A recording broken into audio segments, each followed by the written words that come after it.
आणि याला जसं म्हणतात की पळसाला पानं 3 म्हणून हे फार महत्त्वाचं आहे। चौथं पान हे फक्त खान शेकणीच्या दिवशी होत असते, म्हणजे पोळ्याला, बरोबर आहे। पण नाही तर पळसाला पान 3 याचा अर्थ आहे की मनुष्याची परिस्थिती ही सारखीच असते। आणि परंतु हा जो पळस आहे, हा पळस शुगरसाठी फार लाभदायक आहे। आणि त्याच्यामुळे हे पळसाचे जे बुंदा असतो देठाचा, हे जर 2 देठं खाल्ले आपण तर निश्चितच कोणतीही कितीही शुगर असो ही कंट्रोल होते। आणि त्याच्यामुळे या पळसाला फार आयुर्वेदामध्ये महत्त्व आहे, फार गुणकारी आहे।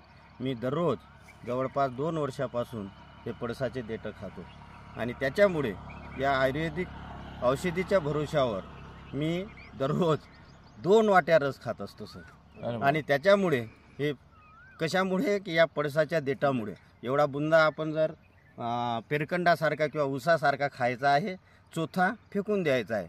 त्याच्यामुळे हे पळस फार गुणकारी आहे, आयुर्वेदामध्ये फार महत्त्व आहे। तसं प्रत्येक वनस्पतीला फार आयुर्वेदामध्ये महत्त्व असते, पण आपल्याला माहिती नसते।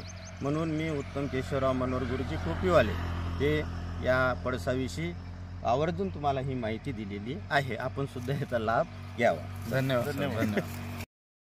गुड मॉर्निंग मित्रांनो, तर आपला डेली वॉकिंग चॅलेंज जे आहे, तर आज आपण रोहना मांडवा हा रोड निवडलेला आहे। आणि रस्त्याने चालत असताना आमचे जुने मेंबर ग्रुपचे मनोहर सर भेटले आणि सरांनी आज हे पळस जे आहे मित्रांनो, सर पळसाचा जो आहे हा देठ हे डेली खातात, कारण सरांच्या मते शुगरवर जर कंट्रोल करायचं असेल तर याचा हा जो पळसाचा हा बुंदा आहे मित्रांनो, पान बघू शकता आपण, तर त्याचं सेवन आपण केलं पाहिजे, जेणेकरून शुगर ज्यांना आहे ते कंट्रोल राहते। सरांचा जो अनुभव आहे, तर मागील 2 वर्षापासून ते याचं सेवन करतात आणि सर सांगतात की रोज 2 वाट्या जो रस आहे, तर ते सर रोज 2 वाट्या रस खाऊन सुद्धा त्यांची शुगर ही कंट्रोलमध्ये राहते। आणि सरांचं डेली वॉकिंग हे आपण मागील 10-15 वर्षापासून बघतो आहे, तर सरांचं वॉकिंग आपल्या सर्व यंग ग्रुपसाठी प्रेरणादायी आहे। बोला सर, 1 मिनिट। वॉकिंगचे फायदे फार सुंदर याचा उपयोग आहे सर।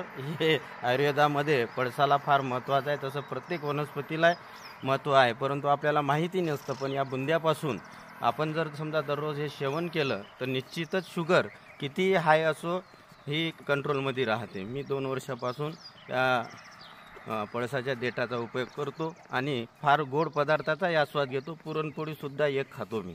तर हे सर्व श्रेय या पळसाच्या देठाला जाते, म्हणून सर्वांनी पळसाच्या देठाचा अनुभव घ्यावा, शुगर लेवल करावी। धन्यवाद।